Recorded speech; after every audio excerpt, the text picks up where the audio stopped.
World War II, The Human Cost of Victory. On the 2nd of September, 1945, in the quiet waters of Tokyo Bay, the final documents of surrender were signed. The Second World War was over. 6 years and 1 day had passed since German troops crossed the Polish border and opened the gates to the most destructive conflict humanity had ever known. The guns fell silent. The flags lowered. The exhausted armies began to stop moving. But even then, even at the moment of victory, one truth remained impossible to measure. No one would ever know the true number of the dead.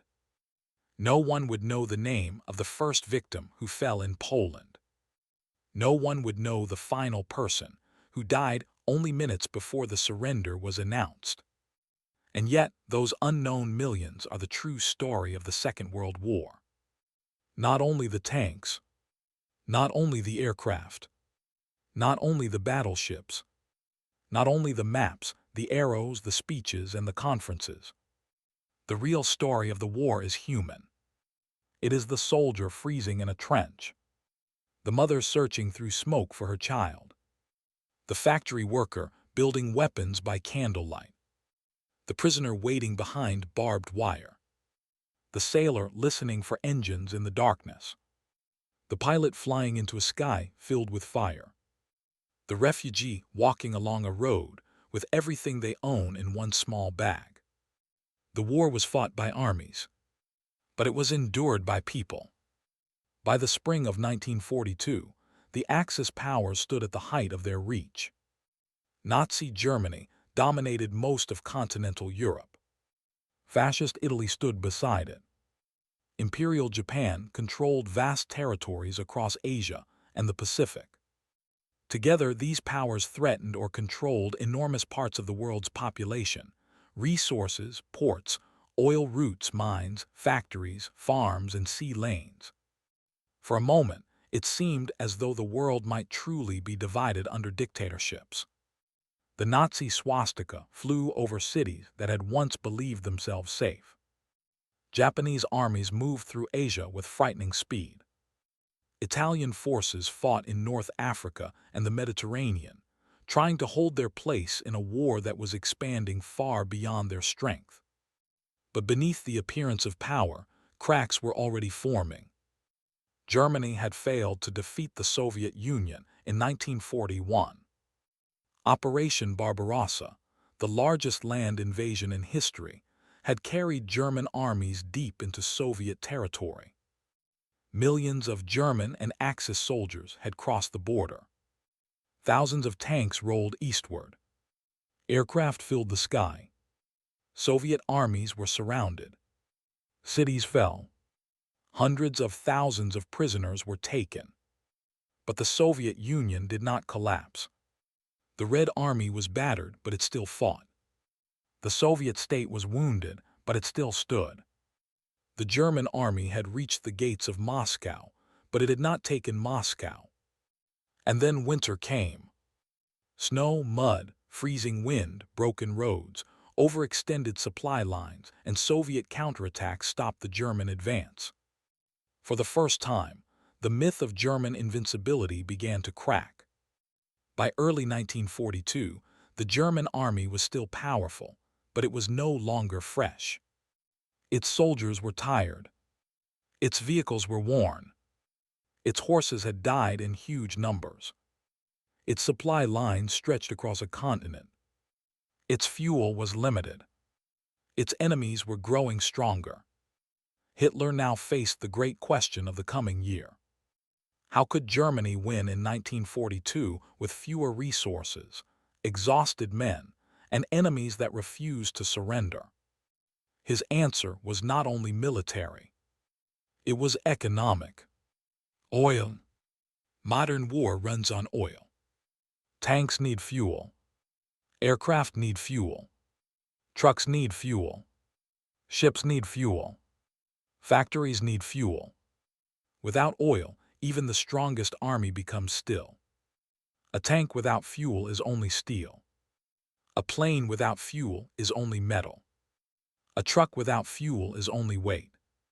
Hitler believed that if Germany could seize the oil fields of the Caucasus, the Soviet war machine would be crippled, and Germany would gain the resources it needed for a long war. So he turned south. The German summer offensive of 1942 became known as Case Blue. Its purpose was to drive deep into southern Russia, capture strategic territory, cut Soviet transport routes, and seize the Caucasus oil fields. But on the road south stood another target, a long industrial city on the Volga River. A city of factories, docks, workers, railways, smoke, steel, and dust. A city whose name carried more than military importance. Stalingrad, the city of Stalin. To Hitler, Stalingrad was not only a place on a map. It became a symbol. To capture it would humiliate Stalin. To destroy it would break Soviet morale. To hold it would help protect the German advance toward the Caucasus. But symbols can become dangerous in war. They can pull leaders away from strategy and into obsession. And Stalingrad would become one of the greatest obsessions of the entire Second World War. In the summer of 1942, German forces advanced across the southern steppe. Their columns stretched for miles. Tanks, trucks, motorcycles, infantry, artillery, fuel vehicles, engineers, supply wagons. Dust rose behind them like a second army. At first, the advance seemed successful. Soviet forces retreated. Cities fell. German commanders believed that victory had returned. But the distances were enormous. Each day of advance made the supply problem worse.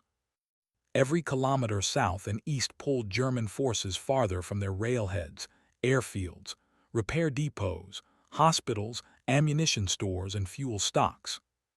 The army was moving fast, but it was also becoming thin. Then Hitler made one of his most dangerous decisions. He divided his southern armies. One force would drive toward the Caucasus oil fields. Another would move toward Stalingrad. His generals worried. The objectives were too far apart. The armies would be separated. The flanks would be exposed. The supply lines would become fragile. But Hitler believed boldness could overcome distance. He believed willpower could overcome logistics. He believed the Soviet Union was close to collapse. He was wrong. As German forces approached Stalingrad, the city prepared. Before the battle reached it directly, Stalingrad was an industrial city filled with ordinary life. Smoke rose from factories. Workers produced tractors, steel, engines, ammunition, and machinery. Children walked through streets. Women queued for bread. Men returned home tired after long shifts. The Volga flowed beside the city like a wide, quiet witness. But by the summer of 1942, everyone could feel danger moving closer. Air raid warnings became familiar. Military units passed through the city. Workers dug trenches. Factories prepared to become fortresses. Schools, warehouses, and apartment buildings were turned into defensive positions. Every room could become a firing point. Every staircase could become a trap. Every basement could become a shelter or a command post. The Soviet authorities declared that the city must not fall. Stalin's famous Order Number 227 had declared, "Not one step back." It was an order born from desperation. It demanded resistance at any cost. It punished panic and retreat. It allowed commanders to enforce discipline with brutality. The Soviet system was often cruel and merciless, but it was also fighting for survival. And in Stalingrad, survival meant turning the city itself into a weapon. Civilians remained in huge numbers. Some could not leave. Some were ordered to stay. Some believed they were needed. Some simply had nowhere else to go. Women made bandages. Children carried water. Workers continued production during air raids. Doctors prepared hospitals in basements and damaged buildings. Engineers laid mines. Soldiers took positions in factories, apartments, railway stations, and along the riverbank. Stalingrad waited. Then the sky darkened. On August 23, 1942, German aircraft came over the city in great waves. The sound of engines grew louder until the air itself seemed to tremble. Then the bombs fell. Incendiary bombs came first, spreading fire across wooden buildings, warehouses, homes, and storage areas. Then high-explosive bombs tore through streets, factories, rail lines, and apartment blocks. The city erupted. Flames moved from district to district. Smoke rose thousands of feet into the sky. The heat became so intense that streets seemed to glow. Families ran through dust and fire. Children screamed for parents. Parents searched through smoke for children. People fled toward the Volga, hopping to cross the river or hide along its banks. But the river was also under attack. German aircraft bombed boats. Artillery struck landing points. The Volga, once the city's lifeline, became a place of danger and death. In the first days of bombing, tens of thousands of civilians died. Some were burned alive. Some were crushed beneath buildings. Some suffocated in shelters. Some drowned while trying to escape. The exact number will never be known. But by the time the bombing eased, much of Stalingrad had become rubble. German commanders believed this destruction would make the city easier to capture. They believed the defenders would be broken. But the ruins changed the battle. They did not kill the defense. They created it. The German army was built for movement. Its tanks were designed to break through open ground. Its aircraft were designed to support rapid advance. Its infantry followed behind armored spearheads. This method had worked in Poland. It had worked in France. It had worked across great parts of the Soviet Union. But Stalingrad was different. The bombing had turned streets into blocked corridors. Collapsed buildings became barricades. Factories became concrete fortresses. Basements became bunkers. Sewers became hidden passageways. Broken walls became cover. A ruined city is difficult to occupy because every ruin can hide a defender. Every window can hold a sniper. Every pile of bricks can conceal a machine gun. Every stairway can lead to a grenade. The Germans entered a city they thought was dead. But Stalingrad was not dead. It was waiting. The battle became what the Germans called Rattenkrieg. Rat War. A war fought in cellar, kitchens, stairwells, factory halls, rubble piles, tunnels, and half-collapsed rooms. The front line could run through a single building. The Germans might hold one floor, while Soviet soldiers held the floor above or the basement below. Sometimes the distance between enemies was only a wall, a door, a staircase, a few meters of dust and shadow. At that range, aircraft and artillery became less useful. A bomb dropped too close could kill both sides. Tanks could not maneuver through rubble. The German advantage in speed disappeared. The battle slowed into a nightmare. Room by room, meter by meter, day after day. The Soviet commander inside the city was General Vasily Chuikov. He understood that he could not defeat the Germans in open maneuver.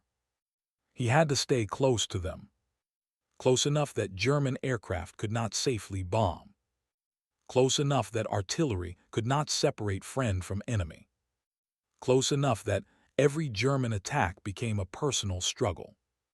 Chuikov ordered his soldiers to cling to the Germans. He turned the German strength into a weakness. The closer the two armies became, the more difficult it was for the Luftwaffe to strike with confidence. The city became a place where instinct, courage, exhaustion, and endurance mattered as much as doctrine. The railway station changed hands again and again. At times, it was German in the morning and Soviet by night. Then German again. Then Soviet again. Factories such as the Red October Steelworks, the Barricade Gun Factory, and the Tractor Factory became battlefields inside the battlefield. Inside them, men fought among machines, steel beams, broken engines, oil, dust, and shattered concrete. The Tractor Factory, once producing machines for agriculture and industry, became a place of rifles, tanks, smoke, and death. Some stories tell of tanks leaving production areas and rolling directly into battle. Whether every detail is literal or symbolic, the meaning is clear. Stalingrad did not separate civilian industry from war. The city itself became the front. One of the most famous symbols of the defense was Pavlov's house. Before the battle, it was only an apartment building. But its position gave it value.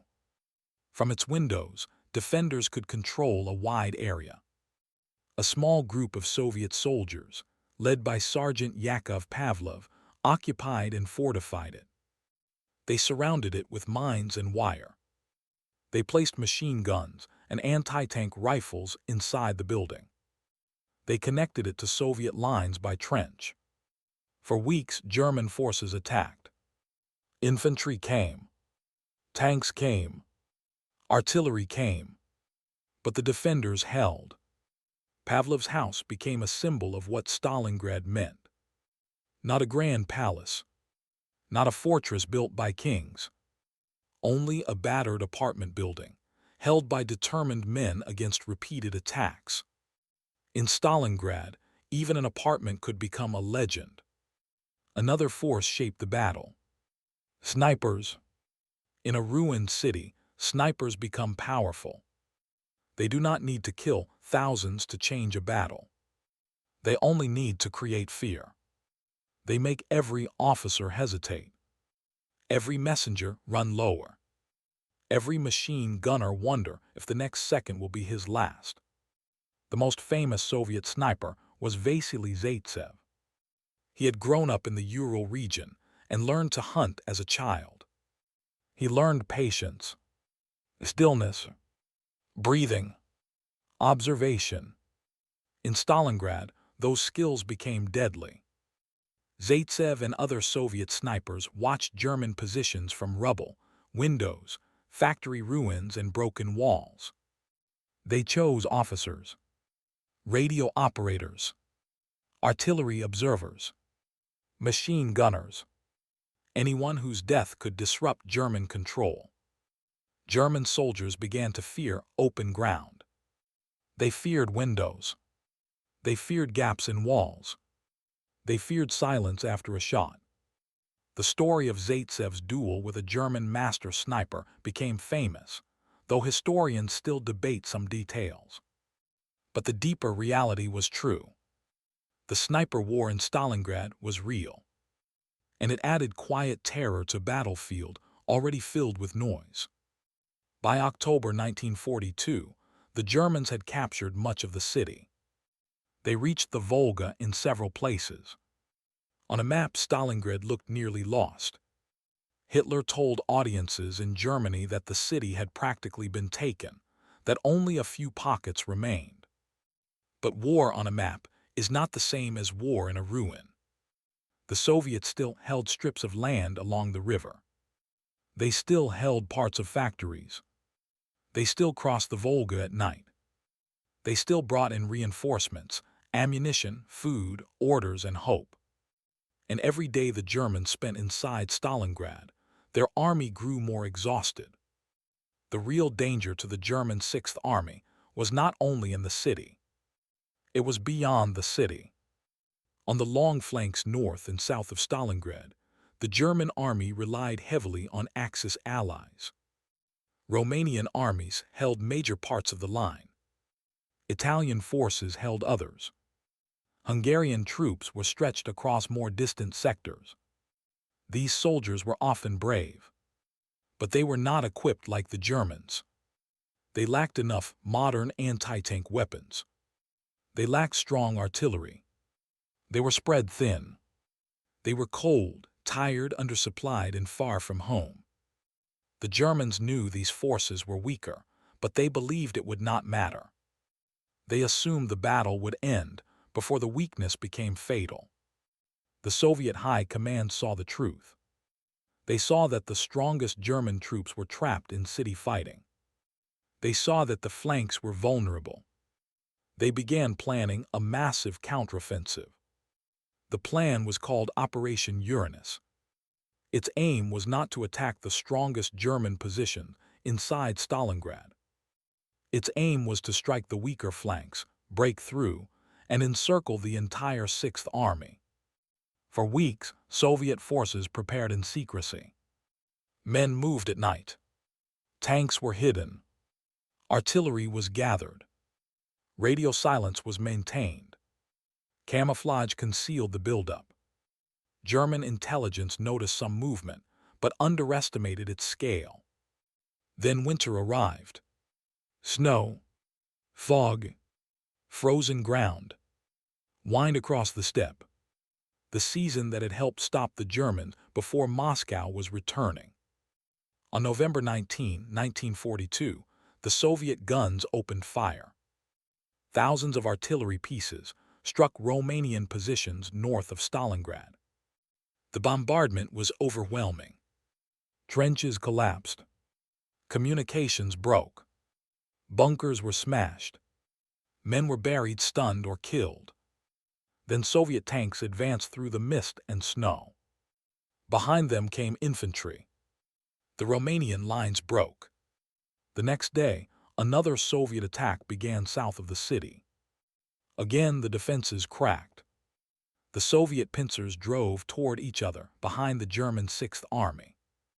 On November 23, the two spearheads met near Kalach. The trap closed. The German Sixth Army was surrounded. Nearly 300,000 Axis troops were caught inside the Stalingrad pocket. For the Germans, the shock was enormous. A powerful army that had come to capture a city was now trapped by that city. General Paulus, commander of the Sixth Army, asked permission to break out. There was still a chance. If the army abandoned Stalingrad and moved west quickly, perhaps it could escape before the Soviet ring became too strong. But Hitler refused. He ordered the army to hold. Stalingrad was to become a fortress. He promised that the Luftwaffe would supply the trapped army by air. Hermann Göring supported this promise. It was impossible. The Sixth Army needed hundreds of tons of supplies every day. Food, fuel, ammunition, medicine, winter clothing. The Luftwaffe did not have enough transport aircraft. The weather was terrible. Soviet aircraft and anti-aircraft guns made the route dangerous. The airfields inside the pocket were under attack. The planes that arrived brought too little. Some brought food. Some brought ammunition. Some evacuated wounded men. But never enough. The pocket became a world of hunger. At first, rations were reduced. Then reduced again. Men received small amounts of bread. Then soup. Frozen scraps. Horse meat when horses could still be found. Later, even that became rare. Soldiers ate whatever they could. Horses, dogs, rats, leather boiled from belts or equipment. The body, deprived of food, began to consume itself. Strong men became thin. Thin men became skeletal. Faces hollowed. Hands shook. Thinking became slow. The war narrowed down to one thought: food. Then came the cold. The winter grew harsher. German soldiers lacked proper winter equipment. Boots froze. Fingers blackened. Toes died. Weapons jammed. Engines failed. Water froze inside containers. Bread became hard as stone. Men slept and never woke. Frostbite filled the field hospitals. Doctors worked without enough medicine, bandages, heat, or anesthetic. They amputated fingers, feet, hands, and legs. They treated wounds, typhus, dysentery, pneumonia, starvation, and despair. Some men were not killed by Soviet fire. They were killed by winter, by infection, by hunger, by waiting. In December, Germany launched Operation Winter Storm, a relief attempt led by Field Marshal Erich von Manstein. For a brief time, hope returned. A German force advanced toward the pocket. It came within roughly 60 kilometers of the trapped army, close enough to imagine escape. But Paulus did not break out. He had too little fuel, too many wounded, too many weak men. And above all, he had Hitler's order to remain. The relief force could not continue. Soviet resistance grew. The operation failed. The last real hope of rescue disappeared. Christmas 1942, inside the pocket, was one of the darkest moments in German military history. Some soldiers tried to mark the holiday. They made small Christmas trees from scraps. They sang quietly. They wrote letters home. They remembered warmth, children, food, light, peace. But around them was snow, hunger, artillery, and death. By January 1943, the Soviet command prepared the final assault. The operation was called Ring. The goal was to crush the pocket and end the battle. Soviet artillery opened fire. Troops advanced from all sides. The German pocket shrank. Airfields were lost. Supplies stopped almost completely. The wounded could no longer be flown out. Paulus asked for permission to surrender. Hitler refused. He demanded resistance to the last man. Then Hitler promoted Paulus to field marshal. No German field marshal had ever been captured alive. The meaning was obvious. Hitler expected him to kill himself. But Paulus did not. On January 31, Soviet troops entered his headquarters. They found him exhausted, thin, and defeated. He surrendered. 2 days later, on February 2, 1943, the last German resistance in Stalingrad ended. The battle was over. Around 91,000 German soldiers went into Soviet captivity. Only a few thousand would ever return home years later. Most died in captivity from hunger, disease, cold, exhaustion, and harsh conditions. The Sixth Army had been destroyed. Stalingrad was a catastrophe for Nazi Germany. It broke the myth of German invincibility. It showed that the Wehrmacht could be surrounded, starved, and defeated. It changed the mood inside Germany. For the first time, many civilians began to blame Hitler personally for the disaster. The propaganda machine tried to turn the defeat into heroic sacrifice, but the truth could not be hidden forever. A whole army had vanished on the Volga. Stalingrad did not end the war. The Germans still occupied enormous Soviet territory. Millions still lived under occupation.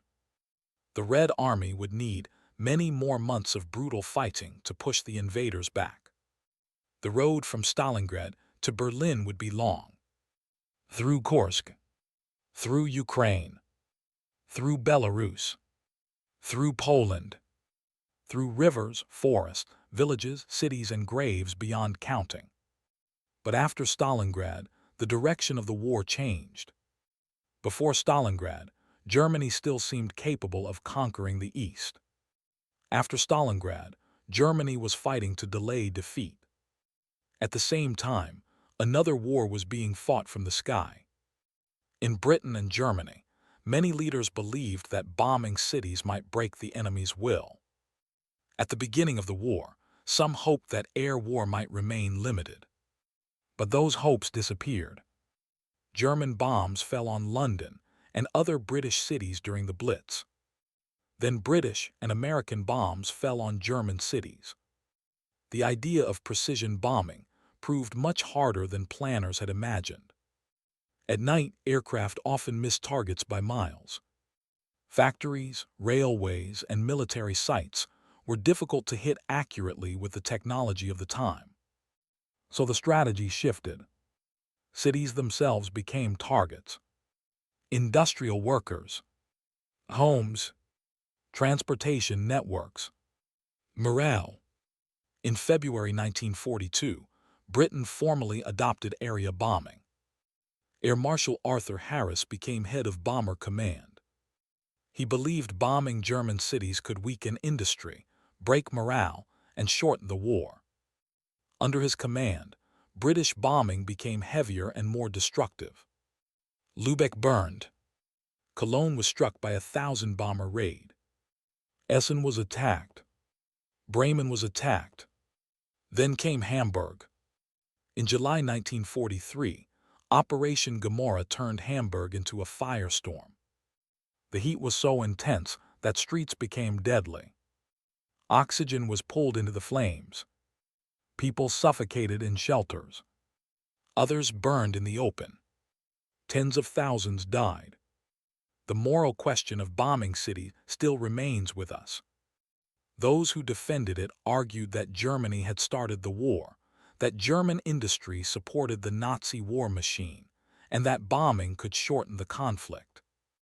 Those who condemned it argued that civilians were being deliberately targeted, that children and the elderly had no control over Hitler's decisions, and that destruction on such a scale could never be justified easily. The war had become total. And in total war, the line between battlefield and home disappeared. In Japan, the bombing became even more devastating. Japanese cities were often built with wood and paper. When American B-29 bombers began large-scale firebombing raids, whole urban districts burned with terrifying speed. On March 9, 1945, Tokyo was attacked with incendiary bombs. The firestorm killed more people in one night than many single battles. Families burned. Rivers filled with bodies. Neighborhoods vanished. By the summer of 1945, dozens of Japanese cities had been devastated. Millions were homeless. The country stood near collapse. Then came Hiroshima and Nagasaki. The atomic bombings opened a new age of destruction.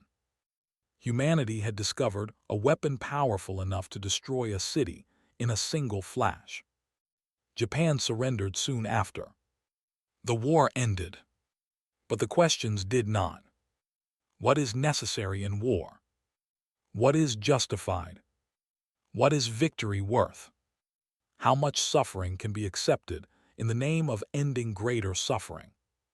These questions still trouble history. While armies fought and cities burned, political leaders met to decide the shape of the world. Roosevelt, Churchill, Stalin. They met at Casablanca, Tehran, Yalta, and Potsdam. They discussed strategy, invasion plans, surrender terms, post-war borders, and the future of nations. At Casablanca in January 1943, Roosevelt declared that the Allies would accept only unconditional surrender. There would be no negotiated peace with Nazi Germany or Imperial Japan. The war would continue until the Axis powers were completely defeated. At Tehran, the three great Allied leaders met together for the first time. They discussed the opening of a second front in Western Europe. That second front came in June 1944, when Allied forces landed in Normandy. D-Day began the liberation of Western Europe. From the east, the Soviet Union advanced. From the west, the Allies pushed through France, Belgium, the Netherlands, and Germany. The Nazi Empire was squeezed from both sides. By 1945, Berlin lay in ruins. Hitler was dead. Germany surrendered. Then Japan surrendered. The war was over. But victory did not restore the world as it had been. Europe was ruined. Asia was devastated. Millions were displaced. Cities were rubble. Empires were weakened. The Holocaust had revealed the depths of organized human cruelty. The atomic bomb had revealed the terrifying future of warfare. The Soviet Union emerged as a superpower. The United States emerged stronger than ever. The Cold War began to take shape before the smoke had fully cleared. The Second World War ended one age and opened another. But beneath all the politics, conferences, armies, and victories, the human story remained. A war of 6 years and 1 day. A war that took between 60 and 85 million lives. A war in which roughly 1 out of every 40 people on Earth died. A war in which whole villages vanished. Whole families disappeared.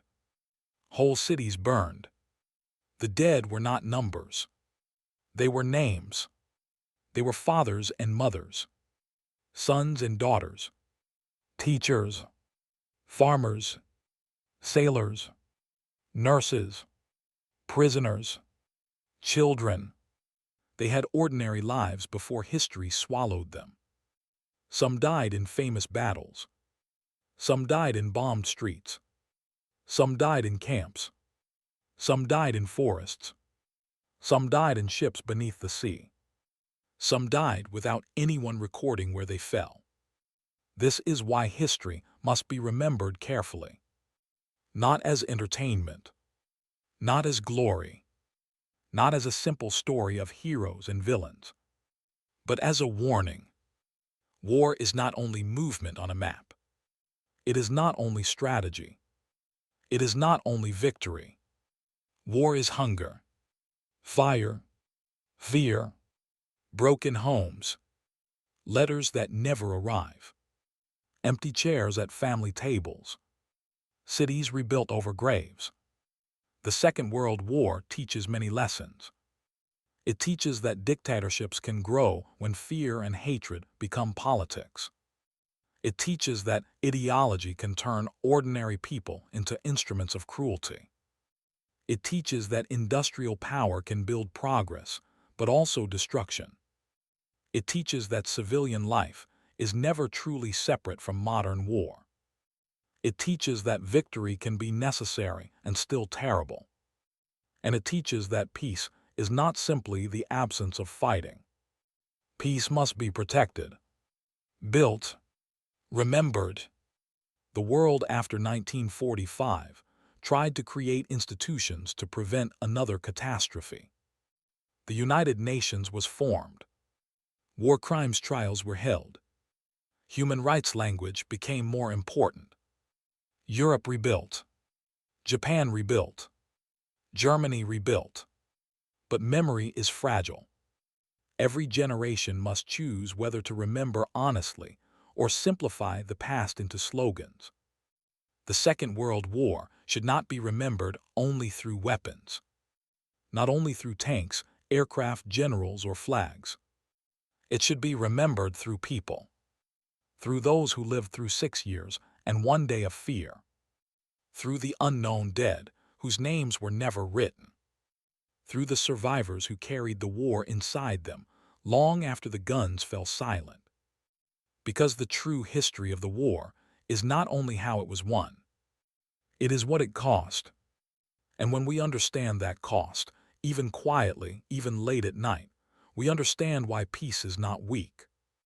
Peace is precious. Peace is difficult. Peace is the fragile gift that remains after history has shown us what happens when the world falls into fire.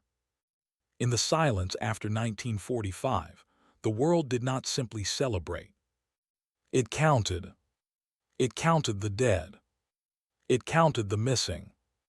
It counted the prisoners. It counted the burned streets. It counted the destroyed bridges, ruined factories, sunken ships, empty homes, broken railways, and fields filled with metal. But some things could not be counted. The nightmares of survivors, The grief of mothers, the guilt of soldiers, the loneliness of children who never saw their parents again, the memories of cities that woke each night to sirens, the fear of people who heard aircraft engines and knew that the sky itself had become dangerous. History can count divisions, armies, aircraft, and ships. It can count dates and conferences. It can count treaties and surrender documents. But it cannot fully count sorrow.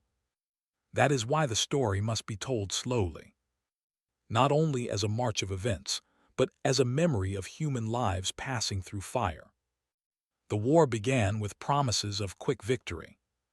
It ended with continents in ruins. Hitler promised greatness. He brought destruction. Japan's militarists promised empire. They brought fire to their own cities. Italy dreamed of renewed Roman glory. It found defeat, collapse, and occupation. The leaders spoke of destiny. The people paid the price. And far from the speeches, in the ruined streets of Stalingrad, in the burning shelters of Hamburg, in the ashes of Tokyo, in the silence of Hiroshima, ordinary people learned what those words meant when they became reality. The Second World War was not one story. It was millions. A German mother receiving news from the Eastern Front. A Soviet nurse cleaning blood from a basement hospital. A British child sleeping in an underground station during the Blitz. A Japanese family running through streets of fire. A Polish village waking to soldiers at the door. A Jewish prisoner watching smoke rise above a camp. An American Marine stepping onto a Pacific island. A Chinese civilian fleeing another city under attack. A sailor trapped below deck. A pilot who never returned. A soldier who survived but never truly came home. Each life was a thread. Together, they formed the terrible fabric of the war. And when the war ended, the world had to decide what to do with the memory. Some wanted to forget. Some could not forget. Some rebuilt silently. Some searched for justice. Some searched for bodies. Some searched for names. Some searched only for a way to live one more day without fear. The ruins slowly changed. New buildings rose. Children were born. Markets reopened. Trains moved again. Factories resumed work. Fields were cleared. Streets were repaired. But underneath the new world lay the old scars. The Second World War remained beneath the surface like a buried fire. It shaped borders. It shaped alliances. It shaped technology. It shaped memory. It shaped the Cold War. It shaped the modern world. And still, the central truth remains simple. War is easy to begin when it is imagined from a distance. It becomes something else when it reaches a home, a street, a school, a hospital, a child, a name. So when we remember the Second World War, we remember not only the moment Japan signed the surrender, not only the fall of Berlin, not only D-Day, not only Stalingrad, not only the bombers over Europe and Japan. We remember the people, the known and the unknown, the famous and the forgotten, the soldiers and the civilians, the living and the dead. Because history does not ask us only to know what happened. It asks us to understand what it meant and what it cost. The Second World War ended on paper in September 1945. But for those who survived it, it did not end that day. It continued in memories, in missing family members, in injuries, in rebuilt cities, in courtrooms, in borders, in silence, in the fear of another war, and in the hope that perhaps, after so much suffering, humanity might learn. That hope remains fragile, but it remains. And that is why we tell the story. Slowly, carefully, quietly, so the dead are not reduced to numbers, so the ruins are not reduced to photographs, so the suffering is not reduced to a lesson too simple to be true. The war was vast. The cost was almost beyond imagination. But every life inside it was real. And every real life matters. The Second World War was the greatest warning of the 20th century. A warning about hatred, power, dictatorship, empire, racism, war, technology, obedience, and silence. It reminds us that destruction can be planned, that cruelty can be organized, that ordinary people can be pulled into extraordinary evil.